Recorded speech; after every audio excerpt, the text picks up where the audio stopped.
desarmônica intraespecíficas, ou seja, relação que dá errado entre as mesmas espécies. Pessoal, às vezes acaba dando errado aí com pai, com mãe, com namorado, ou seja, relação que não dá certo entre as mesmas espécies. Que vocês têm aí bastante, sempre vocês usam, que é o quê? O louva-a-Deus, né? A viúva negra, sim, acaba tendo aí uma relação onde causa um prejuízo, né? Quando o indivíduo consome uma parte ou total parte da mesma espécie. Canibalismo, sim, é quando a aranha come o seu macho, a viúva negra, tá? É quando você tem a parte inteira ou parte dela sendo devorada, sendo comida. Ah, Érica, mas isso aí não é predatismo? Não, porque o predatismo são de espécies diferentes. E aí a gente está falando que são umas relações intraespecíficas da mesma espécie. Então, canibalismo, ok? Competição. A competição de espécies iguais, das mesmas espécies, elas nunca vão dar certo. Uma parte vai dar ruim. Qual é a parte que vai dar ruim? A parte mais fraca, a parte que vai perder. Então, vai perder por quê? Território, fêmea, macho, comida, água. Então, eu tenho a mesma espécie brigando entre si por causa desses fatores, né? Ambiente em si. E uma delas vai dar ruim, pessoal. Não tem como as duas ganharem nesse ponto. Então, relação desarmônica intraespecífica entre as mesmas espécies. Aí, o que eu estava falando para vocês agora há pouco ali, ó. Relações desarmônica interespecífica. Então, o canibalismo é entre as mesmas espécies. O predatismo é de espécie diferente. Pegou? Pegou aí, ó. Volta comigo.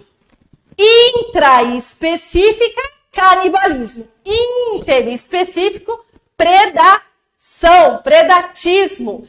Ou seja, é quando eu preciso fazer o outro, né, a outra espécie me favorecendo. Muito, muito comum ser caça, ser território, ser água, ser ambiente, ser fêmea. Tá? Se eu vou ter aí uma fêmea entrando no meu bando, eu vou fazer ela embora fazendo o predação. Mas você está falando que é de espécies diferentes, mas eu tenho espécies que acabam tentando se favorecer. Então, por exemplo, existe um tipo de gato de mato, gato do mato, gato selvagem, que ele tem as glândulas mamárias mais interiorizadas, elas são mais internas. Então, quando ela tem filhote, ela procura um outro animal que esteja amamentando e ela empurra seu filhote no meio da cria para que a mãe que está amamentando amamente seu filhote junto. Neste caso, Érica, mas não vai causar mal. Mas você concorda que numa ninhada muito grande eu posso ter falta de leite para minha ninhada? Então aí eu tenho essa questão de território mesmo, né? De tirar a fêmea do caminho, tirar esse filhote invasor para que eu não tire o alimento da minha ninhada. Então, tudo isso são relações desarmônicas que vai causar um prejuízo muito grande a outro. E, pessoal, não adianta assistir History Channel e chorar, porque isso é necessário. Então, quando você estiver assistindo lá um vídeo, né, onde você vê a onça, o leão correndo atrás do coelhinho, você fala, ai, que dó! Mas pensa o seguinte, esse leão, ele também tem filhotes para criar, ele também tem filhote para alimentar. Então, é uma cadeia, é uma teia alimentar que precisa ser alimentado, né? Não tem o que fazer, é natureza. O ruim é quando o homem interfere nisso. Quando o homem interfere e muda, né, esse ciclo, muda essa cadeia, faz intervenções aonde deixa as espécies sem opção, aí é ruim. Mas quando a gente está falando numa savana, por exemplo, numa savana onde você vê um leão correndo atrás de uma zebra, e isso, a biologia é muito legal por causa disso, ela faz esses links, pessoal. Então, por exemplo, eu posso estar dando essa aula, eu posso falar de Darwin. Quando você pensa que Darwin fala que não existe zebras míopes, é por quê? Porque ela foi caçada. E quando ela foi caçada por um leão numa relação desarmônica, onde esse leão precisava alimentar os seus filhotes.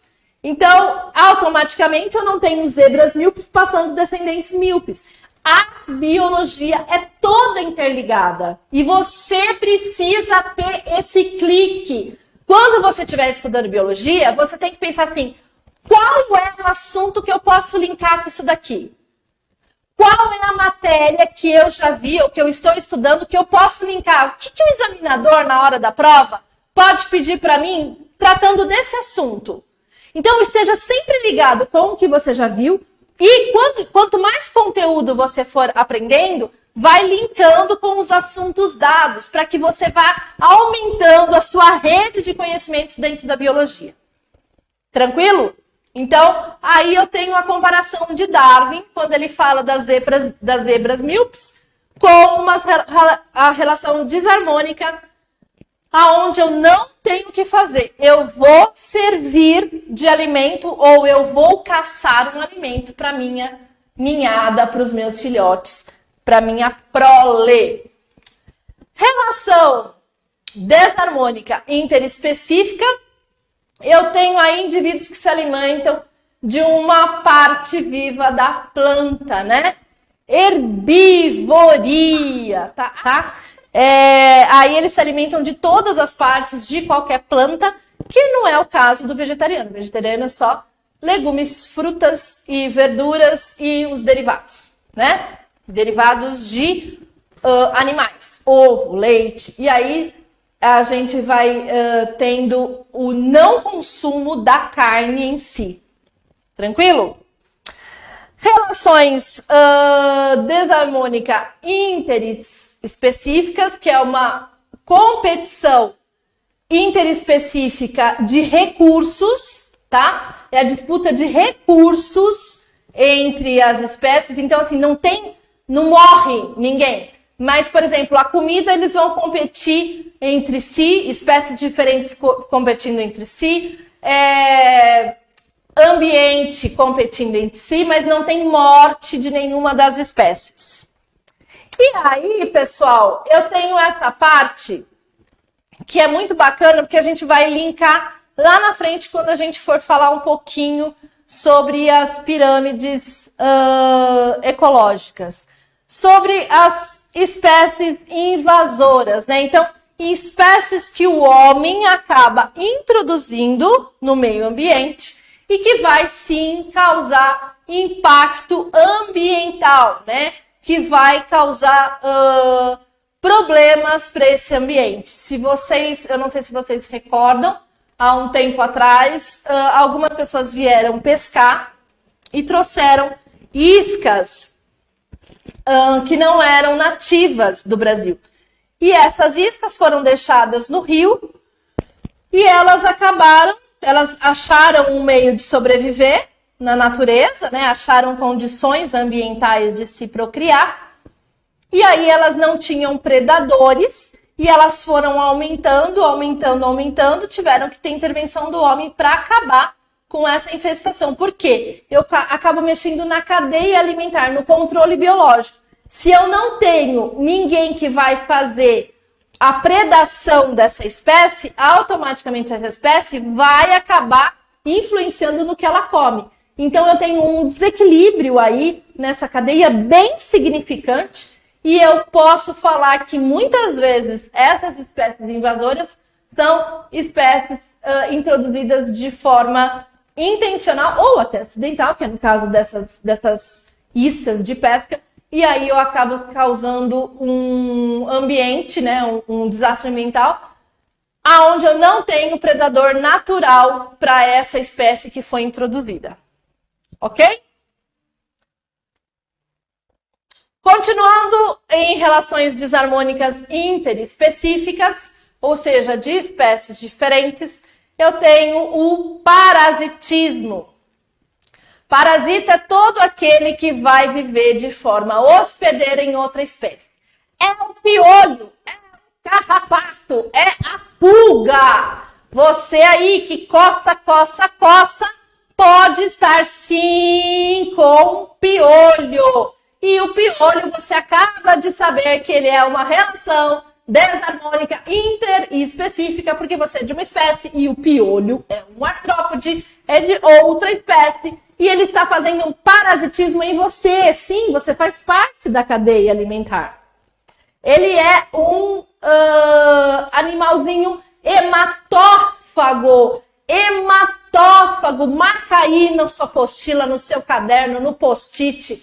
Grifa, faz estrelas, corações, pisca-pisca.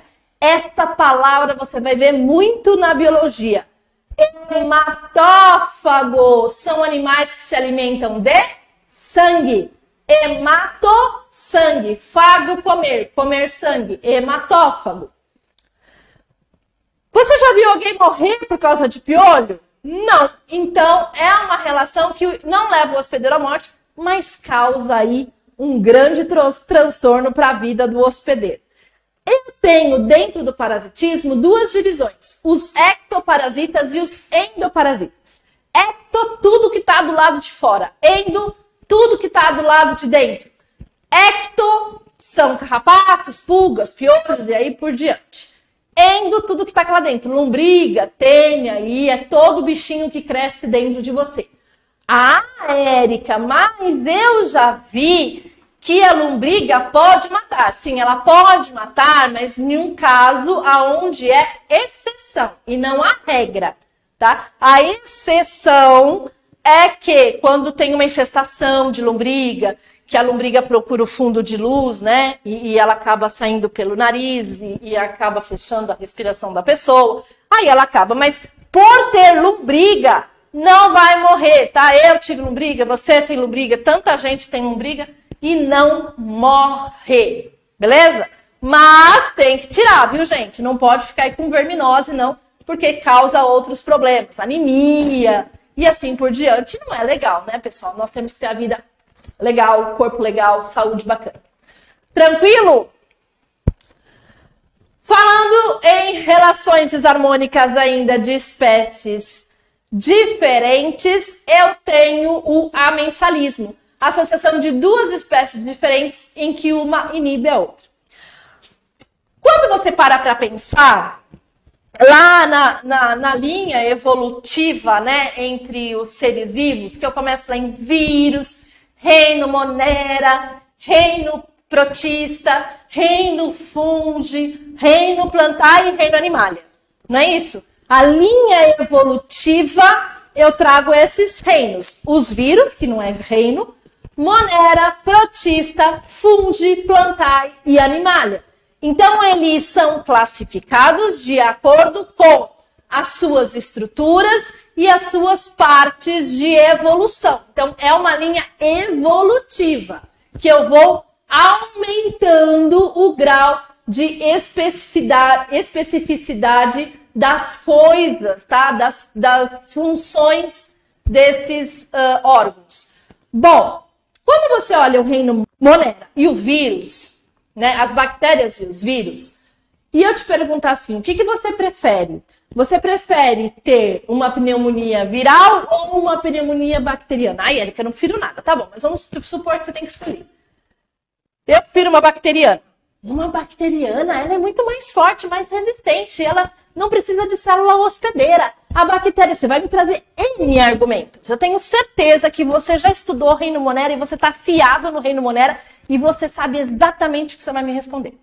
Acontece que as bactérias, elas têm o quê? Antibiótico. Os vírus não.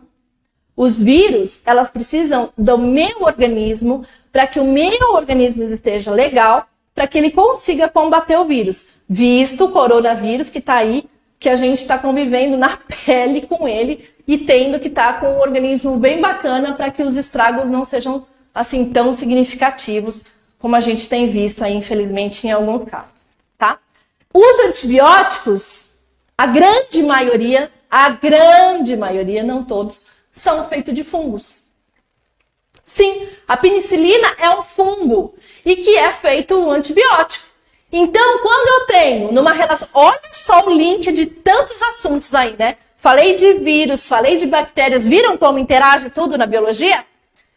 Eu tô falando para vocês que relações desarmônicas interespecíficas, quando eu falo de amensalismo, é duas espécies diferentes, aonde uma vai aniquilar, destruir, acabar com a outra. Neste caso, fungos e bactérias. Beleza? Ó, eu trouxe aí um comparativo para vocês dessas relações aí entre espécies diferentes e espécies iguais, né, as mesmas espécies. Tá bem bacana, tá bem colorido, aonde você pode ver direitinho quem faz o quê, quem ajuda quem traz benefício para quem e quem não traz benefício nenhum. Beleza? Bom, eu começo a falar sobre adaptações.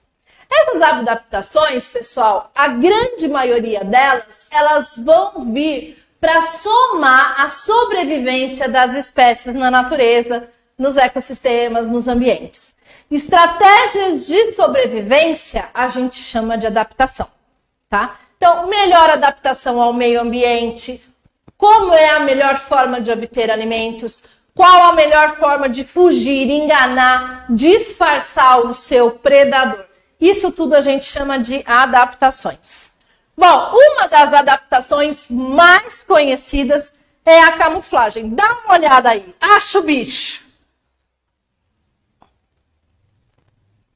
Aqui eu tenho uma coruja, aqui eu tenho uma borboleta, aqui eu tenho um bicho-pau ou bicho-folha, né?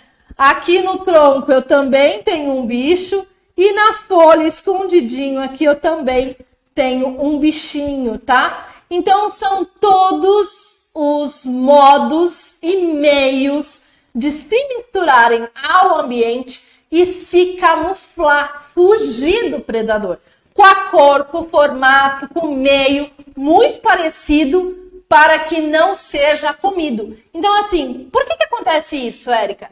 A espécie, ela vai se adaptando, pessoal, quando começa a perceber que o número de indivíduos dessa espécie começa a diminuir. Com essa diminuição, o próprio organismo, a própria genética desses animais, elas vão modificando para que as espécies se perpetuem, para ter espécies longas, né, duradouras. Então, só para você ter uma noção, vamos falar um pouquinho de nós, do homem. Quando você pega o homem da caverna, ele tem o corpo bem mais peludo, os dentes bem mais afiados, muito mais dentes, eles eram muito maiores, a testa era muito maior, bem mais proeminente, né? Tudo isso por quê? Porque ele tinha que sobreviver num tipo de ambiente. Com o passar das eras, né, dos milênios, o ambiente foi favorecendo com que a gente chegasse no que a gente é hoje. Mas nós não somos o final da mutação, nós não somos o final da mudança da espécie. Nós estamos numa constante mudança, nós estamos numa constante adaptação, nós estamos numa constante camuflagem. Por quê? Porque o nosso organismo, ele vai se acostumando com o ambiente. Então, pode ver, nós temos muito menos dentes. Porque hoje nós temos o quê? O que é isso? Trem, Érica? Não, panela de pressão. A panela de pressão, ela trouxe um alimento muito mais mole para você. Aonde você não precisa mais pegar a caça e comer uma caça viva. Você não precisa mais dilacerar com seus dentes pontiagudos, né? Você tem alguma coisa que amolece a carne para você. Isso tudo é adaptação ao meio, adaptação aonde se vive. E esse bichinho aí, esse tipo de adaptação à camuflagem, mostra pra gente uma forma de sobreviver. Uma forma de sobreviver é a camuflagem. Outra forma de sobreviver é o mimetismo, tá? O mimetismo também é uma forma de sobrevivência. É uma forma de você ficar livre de não morrer na boca do predador. O que é isso? Bom, o mimetismo é o seguinte, eu tenho espécies que realmente são venenosas, são mortíferas, são letais. E tem espécies que não são mortíferas e nem letais. O que eu faço para sobreviver? Eu não sou letal, eu não sou mortífero, mas eu mudo a minha morfologia, os meus sons, o meu cheiro, o meu comportamento, fico igual uma espécie que é mortal e vivo minha vida tranquilamente. Mas como que eu sei, Érica, que eu não posso comer essa e posso comer essa? Na verdade, para você não correr o risco, você não come nenhuma. Porque os seus ancestrais foram morrendo comendo isso, automaticamente a gente não come. Isso a gente passa geneticamente para os nossos futuros indivíduos, né? Para nossas gerações futuras. A gente vai passando essa informação genética aonde eu tenho riscos e o que eu não tenho riscos. Então, o mimetismo é eu vou ficar igual a alguma coisa que é muito ruim e eu consigo me safar aí de ser predado, de ser morto. Exercício de fixação. Leia com atenção na tela. Muito bem, pessoal. Vamos lá, eu vou ler com vocês. A erva de passarinho é uma planta que cresce sobre as árvores e que possui raízes que penetram no tronco da hospedeira, sugando a seiva desta até levá-la à morte. Assinale a alternativa que representa o tipo de relações ecológicas descrita entre a erva de passarinho e a árvore. Bom, olha lá! Eu quero que vocês prestem bastante atenção nessa questão para a gente entender o que se pede e o que não. O que é importante para a gente saber nessa questão? Bom, tronco de hospedeira, sugando a seiva até levar à morte. Uma das espécies foi ruim, deu ruim, não foi legal. Eu tive a morte de uma das espécies, tá? Bom, se tive a morte de uma das espécies, é uma relação desarmônica. Não pode ser um mutualismo, uma protocooperação, comencialismo, epifitismo, porque nenhuma delas vai causar a morte.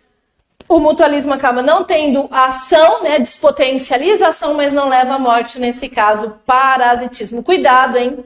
Muito cuidado, porque o inquilinismo, ele também fica na árvore, só que ele não leva a árvore à morte. Ok? Parabéns para você aí, se você acertou esta questão. Vamos lá, mais uma questão aí na sua tela. Vamos lá.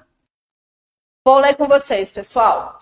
A planta do gênero Crotalária está sendo cultivada em terrenos baldios, quintais, jardins, vasos e margens de rios, porque atrai a libélula, cuja larva se alimenta da larva do mosquito Aedes, transmissor dos agentes causadores da dengue e da febre amarela, da chikungunya e da zika, né? Tem mais duas coisas aí que não estão nesse exercício. A libélula põe seus ovos em água limpa e parada, da mesma maneira que o Aedes. A crotalária é uma planta pouco exigente e conta com bactérias fixadoras de nitrogênio, tornando seu crescimento mais rápido. É bastante utilizada como adubo verde, em rotação com diversas culturas e enriquecimento do solo.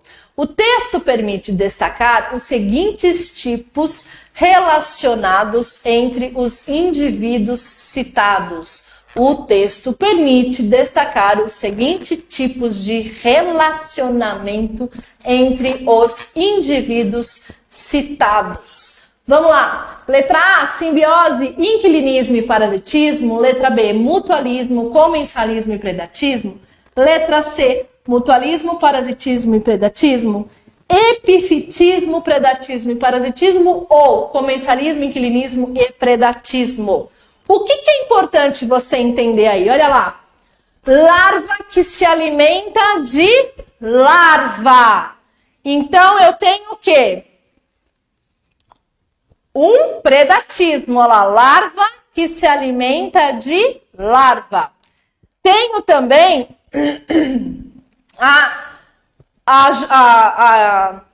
eu não vou ter a dengue e a febre amarela, ou seja, você é a extinção de alguma coisa aí, de uma espécie que viria a acontecer.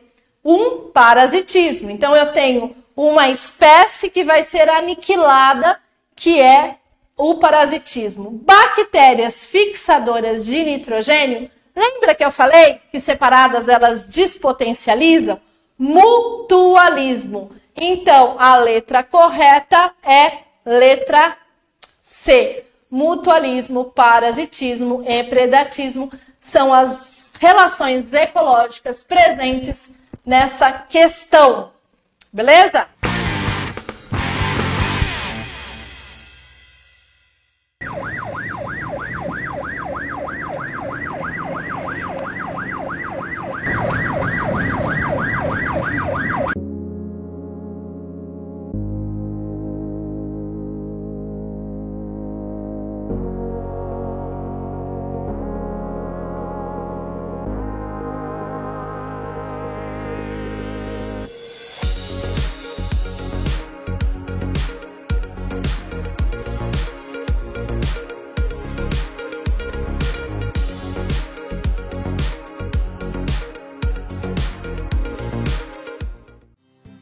Já conhece o Clube Confiança? Um sistema de fidelidade de todas as unidades de postos de combustíveis e serviços da Rede Confiança em Indaiatuba. Através de um pequeno cadastro em qualquer abastecimento ou consumo nas conveniências e serviços da Rede Confiança, acumule pontos e resgate em prêmios. Confiança no nome e no combustível também. Para saber mais, confira nossas redes sociais.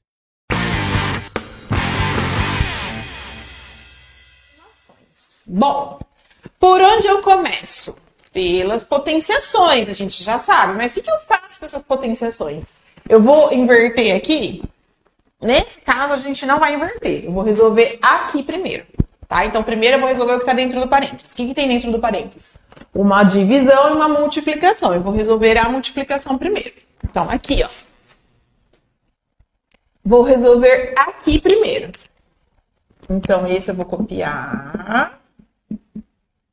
Esse também eu vou copiar e vou resolver aqui. Como que eu resolvo uma multiplicação quando eu tenho bases iguais? Junto numa base só e somo o expoente. Sempre que eu tenho uma multiplicação com bases iguais, eu vou fazer isso. Juntar em uma só e somar os expoentes, ok? Tá. E agora, quanto que dá essa soma? Quanto que dá 5 mais 5 terços? Vou fazer aqui do lado, ó. 5 mais 5 terços, MMC. 3 dividido por 1, 3. 3 vezes 5, 15. 3 dividido por 3, 1. 1 vezes 5, 5. 20 terços. Então, isso daqui é 20 terços. Então, 2 elevado a menos 7. E aqui, 2 elevado a 20 terços. Ok? Tá, o que eu vou fazer agora? Já resolvi a multiplicação. Agora eu vou fazer a divisão. Então, fica esse daqui de fora, por enquanto, eu vou copiar. E aí, como que eu resolvo essa divisão? Divisão de bases iguais. Vou juntar as duas em uma base só. E o que faz com o expoente quando eu tenho divisão? Subtrai o expoente, não é isso? Então, esse menos esse aqui.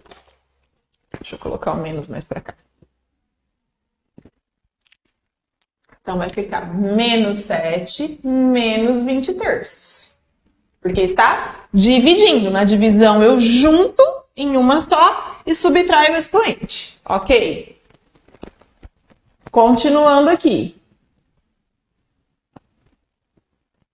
Como que vai ficar agora? Esse menos 7 menos 20 terços. Vou calcular aqui do lado também, ó. menos 7, menos 20 terços. Como é menos no meio, MMC de novo. Coloco 1 aqui, 3 dividido por 1, 3. 3 vezes 7, 21. 3 dividido por 3, 1. 1 vezes 20, 20. Menos 21, menos 20, menos 41. Menos 41 terços. Certo? Tá, já resolvi a divisão. E agora, o que eu tenho aqui? Uma multiplicação. Sempre quando eu tenho um parênteses e não tenho nada, nenhum sinal antes do parênteses, significa o quê? Que tem uma multiplicação ali invisível. Então, aqui é uma multiplicação. Na multiplicação, como que eu faço? Igual eu fiz aqui, ó. Conserva a base, junto as duas em uma só e faz o que com o expoente? Soma o expoente. Então, esse mais esse aqui. Então, vai ficar 1 terço mais da conta e menos 41 terços do outro expoente. Certo? Vamos lá. E agora? Eu faço esse joguinho de sinal aqui, ó. Mais com menos. Por que eu coloquei parênteses aqui nesse expoente? Porque ele é negativo, tá? Como ia ficar dois sinais juntos, aí eu coloco um parênteses quando acontece isso. Para separar os sinais, ok? Aí mais com menos, menos. Então, aí eu tiro o parênteses. 1 terço menos 41 terços. E onde foi parar o mais? No joguinho de sinal. Mais com menos. Virou menos. Certo? E agora? Preciso fazer MMC aqui, ó, para juntar esses dois? Não preciso, porque já está com o mesmo denominador.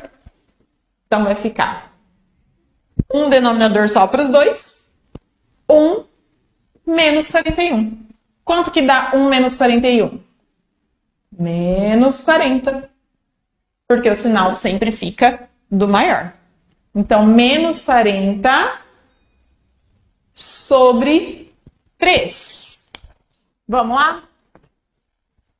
Bom, como que eu começo esse exercício? Olha, esse exercício, por que que ele não é tão complicado? Porque são todas base 2. Quando eu tenho bases iguais, gente, nossa, você tem que levantar as mãos para o céu e falar, meu, meio caminho andado. Tá? Já foi, assim, meio caminho andado mesmo as bases serem iguais. Mas o 516, a base não é igual. Então, o que eu faço com esse número que tá diferente? Eu vou fatorar ele. Só que tem um probleminha. Esse 516 no livro, ele tá com um errinho, tá? Ele, na verdade, ele não é 516, ele é 512. Então, alterem aí, por favor. Aqui, 512. Tá? Então, vamos lá. Pego esse 512, então, faço o quê? Fatoro ele para ver se eu consigo chegar na base 2 também. Para ficar tudo 2. Porque eu tendo bases iguais, eu consigo usar o quê? As propriedades. As propriedades de potenciação e as propriedades de radiciação. Ok? Então, vamos lá. 512 fatorando. Por 2, porque ele é par, né? Lembra das regras de divisibilidade? Vou dividir por 2 porque ele é par. Quando eu divido por 2, lembra que eu ensinei vocês aquela regra de dividir o número na metade? Então, metade de 500, 250. Metade de 12, 6. 256. É par, então dá por 2 de novo. Metade de 250, 125. Ou então eu posso pensar, metade de 200, 100. Metade de 50, 25. E metade de 6, 3. 128. Olha como fica mais fácil. Tá par ainda, então por 2 ainda. Metade de 100, 50. Metade de 20, 10. E metade de 8, 4. 64. Eu só posso fazer isso quando eu divido por 2. Por 2. Metade de 60, 30. Metade de 4, 2. 32. por 2 de novo. Metade de 30, 15. Metade de 2, 1. 15 mais 1, 16. Fica muito mais fácil dividir assim, né, gente? Muito mais rápido. Quem não conseguiu ainda fazer desse jeito, dá uma treinadinha. Pega um número e vai fazendo. Que aí, de tanto você treinar, você acaba dominando a técnica. 16 dividido por 2, 8. Por 2, 4. Por 2, 2. Por 2, 1. Acabou a minha fatoração quando dá 1. Então, eu tô fazendo a fatoração pra quê? Pra deixar na base 2. Eu não tô fazendo uma fatoração pra fazer MMC. Eu não tô fazendo fatoração pra fazer MDC. É só para deixar na base 2. Então, o que eu vou fazer? Eu vou contar quantas vezes o 2 está se repetindo. 1, 2, 3, 4, 5, 6, 7, 8, 9. Então, significa o quê? Que 512 é a mesma coisa que 2 que repete 9 vezes. Certo? Então, 512 é a mesma coisa que 2 a nona.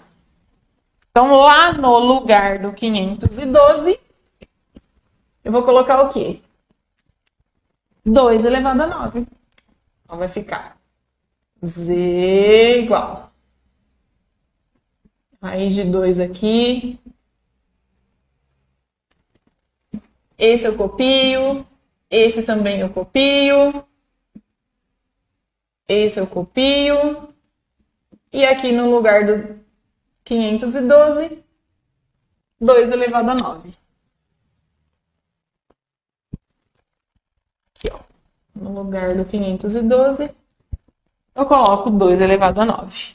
Tudo bem até aqui? Deu para entender? Posso continuar? Vamos lá. E agora, o que eu vou fazer? Agora eu já deixei todo mundo na base 2. Depois que eu deixei todo mundo na base 2, eu começo a utilizar as regras, certo? Aqui em cima, como não tem expoente, tá um raiz de 2 normal, então eu vou deixar ele por enquanto, não vou mexer. Vamos levar esse raiz de 2 até o final para ver como que vai ficar. Eu vou mexer aqui, ó. Por quê? Porque aqui eu posso usar a regra da potenciação, a propriedade da potenciação. Duas bases iguais, multiplicando no meio, junto em uma base só e somos expoentes. Aqui, mesma coisa. Junto numa base só e somos expoentes, o que eu acabei de fazer no outro exercício. Então, vamos lá. Raiz de 2 em cima.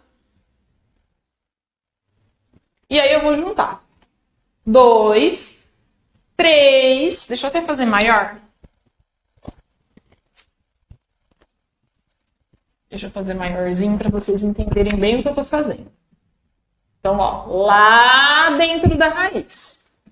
2 vai ficar 3 aqui, mais que é da conta, menos 3. Então, ó, esse expoente, juntei os dois numa base só. E esse expoente mais esse expoente. Certo? Vezes aqui. A outra raiz agora. Vou fazer a mesma coisa. Vou juntar numa base só. Então, 2. E o expoente? Menos 7 mais 9. Esse expoente mais esse expoente. Certo? Agora é só fazer aqui, ó. Mais com menos, menos. Então, vai ficar raiz de 2 em cima, mantém. 2 elevado a 3 menos 3, né? Porque mais com menos dá menos. E aqui, menos 7 mais 9 vai ficar 2 positivo, porque é o sinal do maior. 2 positivo. Certo? Vou continuar aqui. Então, Z vai ficar raiz de 2 em cima. E embaixo. 3 menos 3, 0. Então, 2 elevado a 0 aqui. Olha a regrinha lá de 2 elevado a 0, hein? E aqui, 2 elevado a 2. Raiz de 2 em cima. 2 elevado a 0 é quanto mesmo? Todo número elevado a 0 é 1. Então, aqui vai dar 1. E 2 ao quadrado, 2 vezes 2, 4. Então, raiz de 2. Quanto que é a raiz de 1? 1. Porque 1 vezes 1 é 1. E raiz de 4? 2, porque 2 vezes 2 é 4. Então, eu tenho que Z é raiz de 2, 1 vezes 2, 2. Sobre 2. E agora, acabou? Acabou. Por que acabou? Porque a raiz de 2 não tem exata. Não é que a raiz de 2 não existe. A raiz de 2 existe. Ela é 1,4 alguma coisa. Se você for fazer na calculadora, você vai ver que raiz de 2 é um número decimal. Por quê? Porque não tem nenhum número que vezes ele mesmo vai dar 2. 1 vezes 1 é 1. 2 vezes 2 é 4. 3 vezes 3 é 9. Então, não tenho nenhum número inteiro que ele vezes ele mesmo vai dar 2. Então, por isso que a raiz de 2 não é exata. Quando a raiz não é exata, a gente não faz. A gente deixa dessa forma aqui. A não ser que no enunciado ele esteja dizendo use raiz de 2 como 1,4, por exemplo. Aí sim você vai utilizar o valor aqui. Mas se no enunciado não está dizendo nada sobre a raiz de 2, você deixa na raiz de 2. Mas o resultado pode ficar uma raiz, professora? Pode. Pode ficar raiz no resultado se a raiz estiver em cima. Se a raiz estiver embaixo, não pode. Se der um resultado com raiz embaixo, aí a gente tem que racionalizar, que vai ser o nosso próximo conteúdo. Tudo bem? Então, o exercício é isso. Não tem alternativa esse exercício, é um exercício dissertativo. Essa seria a resposta final. Raiz de 2 sobre 2. Z igual a raiz de 2 sobre 2. É a resposta final, a gente não tem mais o que fazer aqui. Tudo bem? Alguma pergunta? Bom, já falamos de potenciação, já falamos de radiciação, agora nós precisamos falar de racionalização. O que seria racionalização? Então, eu coloquei aí uma introdução para vocês, tá? Que dentro da matemática existem algumas convenções, né? São algumas coisas, alguns acordos que foram feitos, que isso traz em todos os livros de matemática. E a racionalização é um deles, ok? O que é esse acordo de racionalização? Existe uma regra que diz que não se pode deixar um denominador com raiz. Então, se você desenvolveu o exercício, resolveu o exercício, chegou lá no final, deu um resultado com uma raiz embaixo, você não pode deixar aquele resultado dessa forma.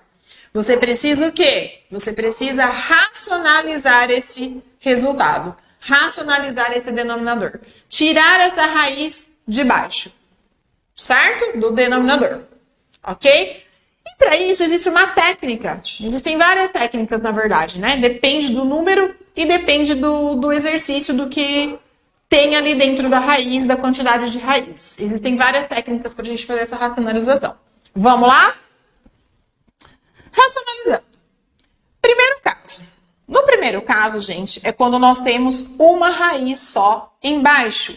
Então, eu já coloquei exemplo aí de cara. Então, olha só. Como que nós racionalizamos um denominador com raiz? Que é este exemplo aqui, ó. Esse denominador, ó, tá vendo que o denominador está com raiz? Nós não podemos deixar ele aí. Nós temos que tirar essa raiz de baixo.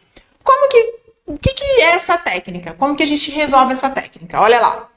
2 sobre raiz de 3. Eu repito aqui. 2 sobre raiz de 3. Aí, eu multiplico. Ó. Eu multiplico por quem? Pela raiz que estava embaixo. Então, embaixo no denominador eu não tinha uma raiz de 3. Eu vou multiplicar por raiz de 3 aqui e por raiz de 3 aqui. Certo? E aí eu tenho uma multiplicação de frações. Na multiplicação de frações, como que eu resolvo?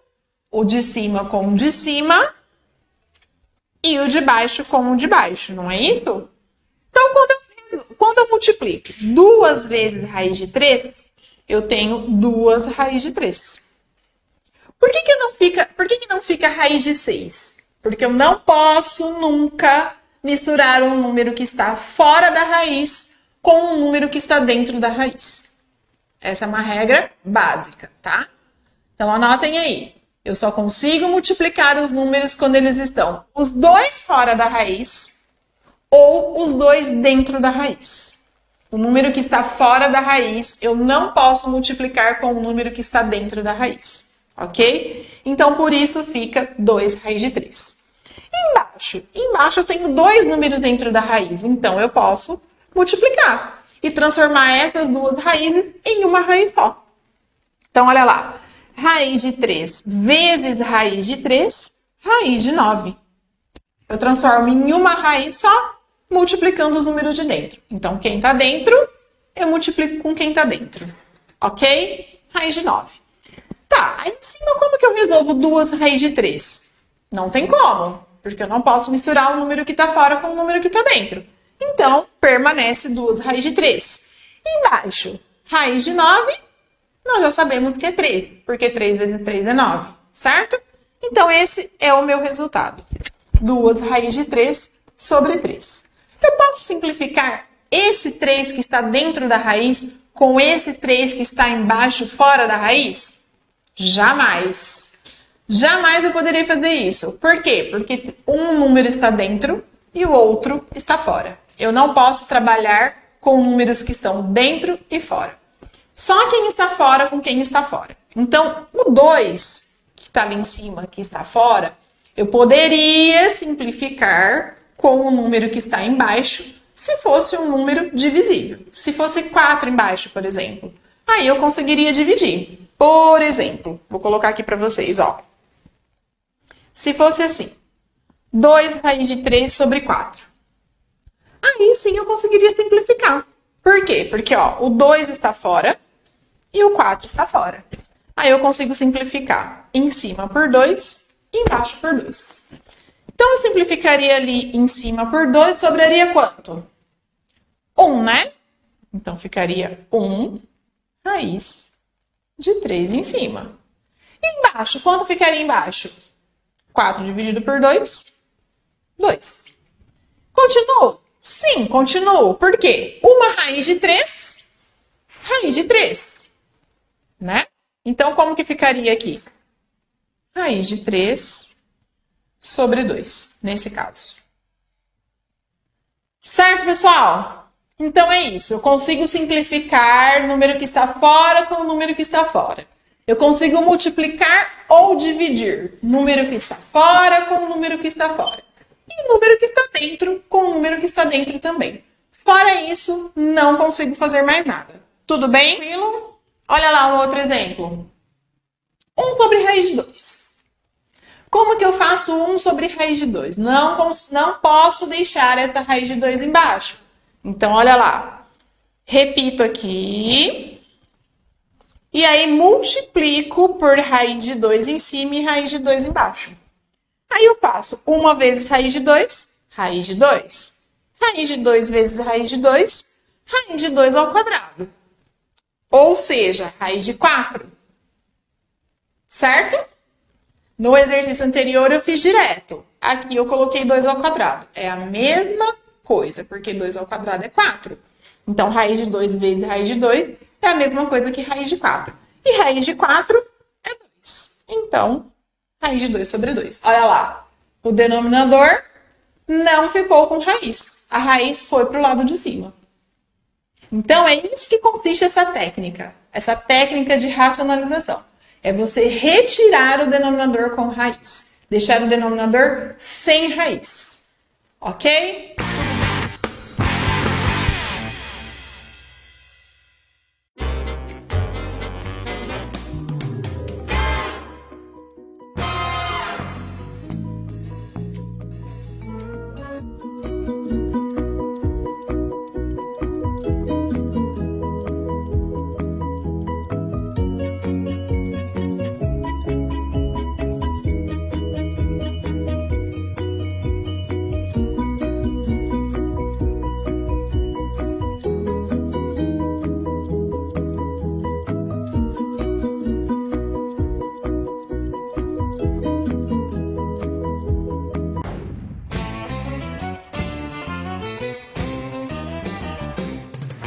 No Pesqueiro 3T, você encontra pratos deliciosos aliados a um ambiente muito agradável e descontraído.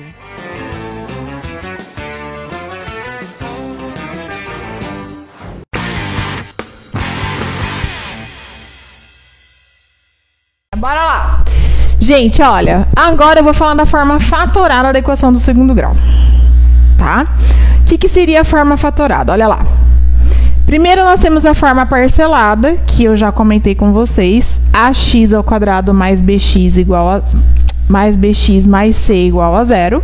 Essa seria a minha forma parcelada, as parcelas a, b e c, certo?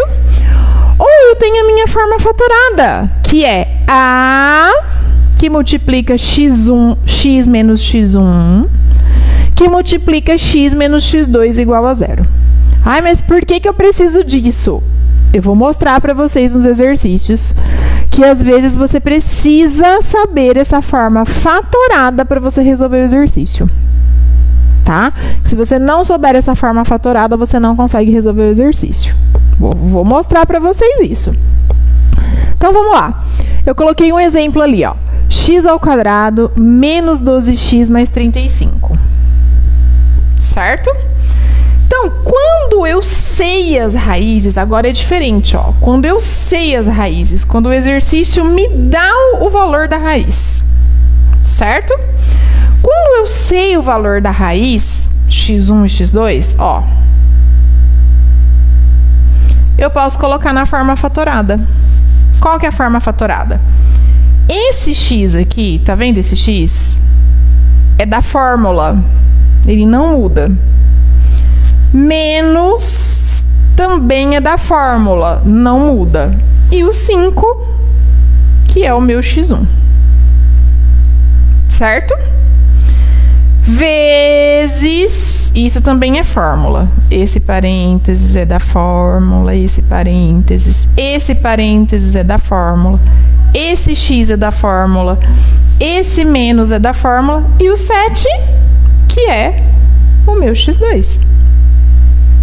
O parênteses também é da fórmula, o igual é da fórmula e o zero é da fórmula. Pronto, coloquei na forma fatorada.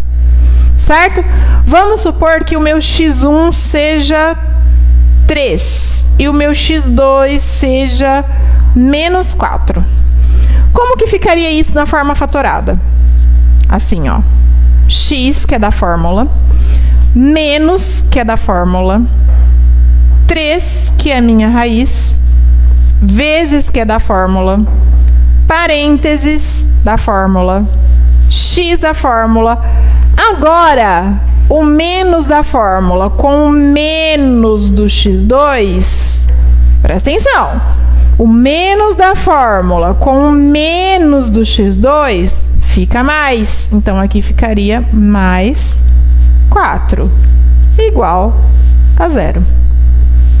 Certo? Então, vamos supor que eu tenha, o exercício me deu o valor das raízes. Então, eu tenho x1 e x2. E aí, ele pede a equação. O que eu faço? Coloco na forma fatorada, depois eu faço a distributiva e chego na equação do segundo grau, que o exercício está pedindo. Tá? Vamos fazer o exercício para vocês entenderem melhor do que eu estou falando? Bora lá? Ó, ele diz, as duas soluções de uma equação do segundo grau são menos meio e 1. Então, a equação é... Ao contrário agora, ó. Ele deu o x1 e o x2. x1 menos meio. x2, 1. Ele deu o x2, o x1 e o x2 e pediu a equação. Como que eu faço? Coloco na forma fatorada. Então, qual que é a fórmula? X, como o x1 é negativo, aqui vai ficar positivo. Vezes x menos 1 igual a 0. Ó, forma fatorada, que eu acabei de explicar para vocês. Ah, mas não tem isso daí na equação, nas alternativas. Por quê? Porque agora eu tenho que fazer o quê? O chuveirinho. Esse vezes esse vezes esse. Para poder chegar em uma dessas alternativas aí. Tudo bem? Vou fazer esse exercício na lousa. Bora lá? Vamos lá. O exercício me deu x1 e x2. E ele pede o quê? A equação. Ele está pedindo a equação.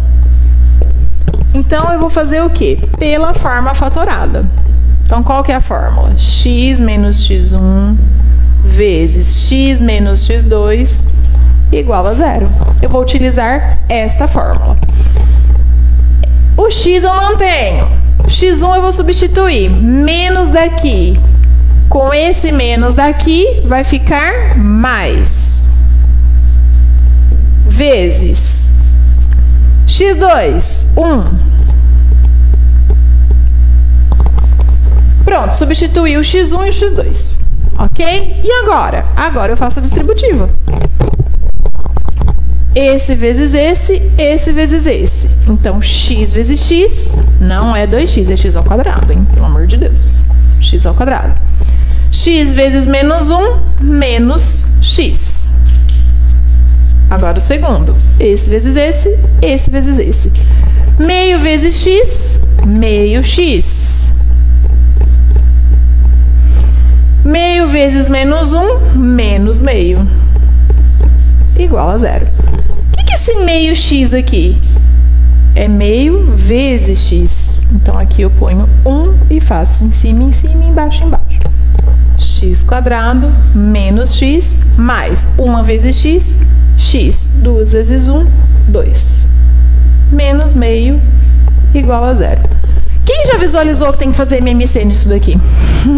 Tenho que fazer, porque aqui eu tenho denominador, aqui eu não tenho. Então, eu preciso fazer MMC. Vou fazer MMC antes e depois do igual? Melhor fazer antes e depois do igual, porque daí eu posso cortar o denominador, certo? Então, vamos lá. Vou colocar 1 aqui, 1 aqui, 1 aqui. MMC de 1, 2 e 1. 2, né? Faço um traço só, ponho 2 aqui. Divido na terra, multiplico no céu. 2 dividido por 1, 2. 2 vezes x ao quadrado, 2x ao quadrado. 2 dividido por 1, 2. 2 vezes x, 2x. 2 dividido por 2, 1. 1 vezes x, x.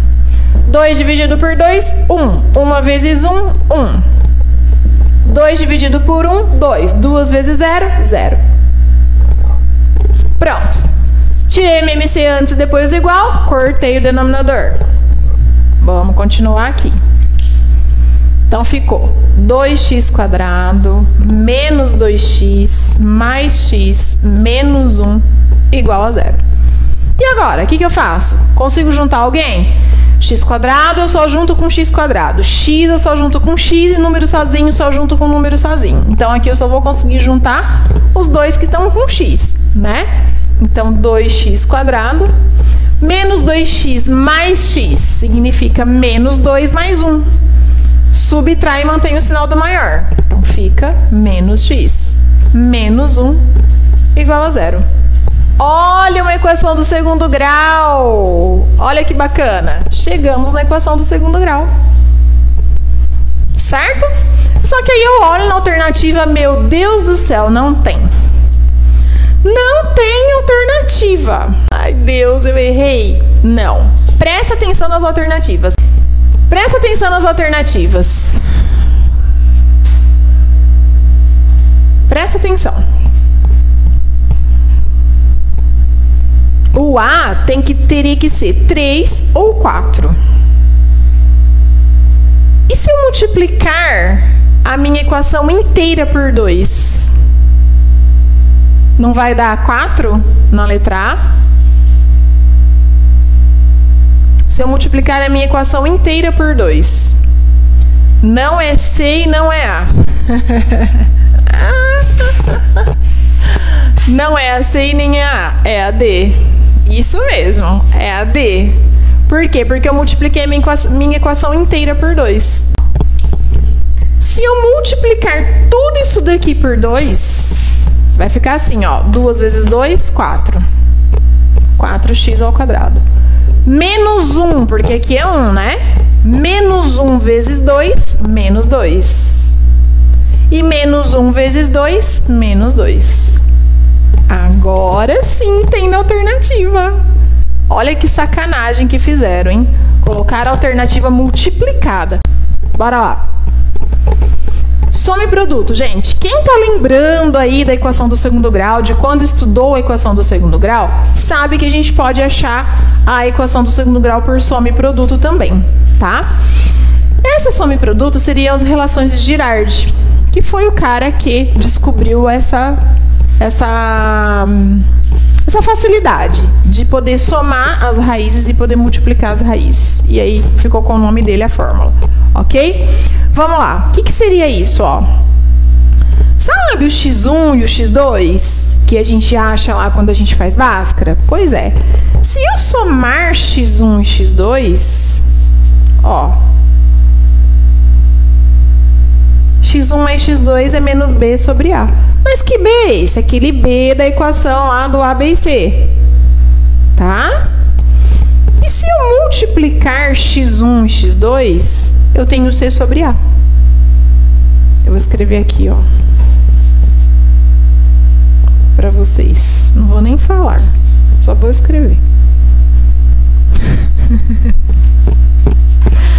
Tá bom? Deu para entender? Deu para entender? Bora lá, fazer exercício que vocês vão entender melhor isso daqui. Vamos lá.